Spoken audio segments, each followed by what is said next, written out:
Champion Kolkata night Riders அணி முதல் போட்டியில் தோல்வியை தழுவியதற்கான காரணம் தற்போது தெரியவந்துள்ளது. ஐபிஎல் தொடரினை பொறுத்தவரை ஒவ்வொரு அணிக்கும் ஹோம் கிரவுண்ட் உண்டு. சென்னைக்கு சேப்பாக்கம், பெங்களூருவுக்கு சின்னசாமி போல கொல்கத்தா அணிக்கு ஈடன் கார்டன் உள்ளது.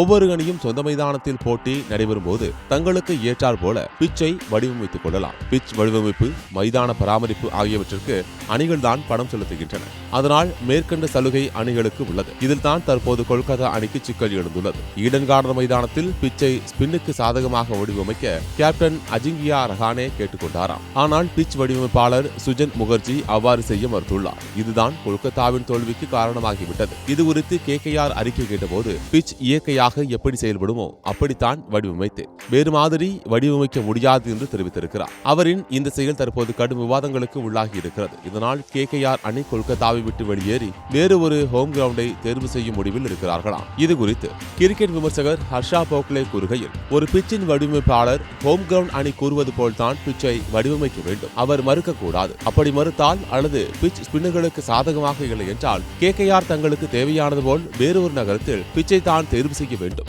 எனக்கு தெரிந்து ஒரு பிச்சை நமக்கு தேவையானது போல கிட்டத்தட்ட 80 விழுக்காட்டிற்கு மேலும் மாற்ற முடியும் என்று தெரிவித்துள்ளார். முதல் போட்டியில் தோல்வியை தழுவினாலும் இரண்டாவது போட்டியில் KKR மீண்டும் வெற்றி பாதைக்கு திரும்பியுள்ளது குறிப்பிடத்தக்கது.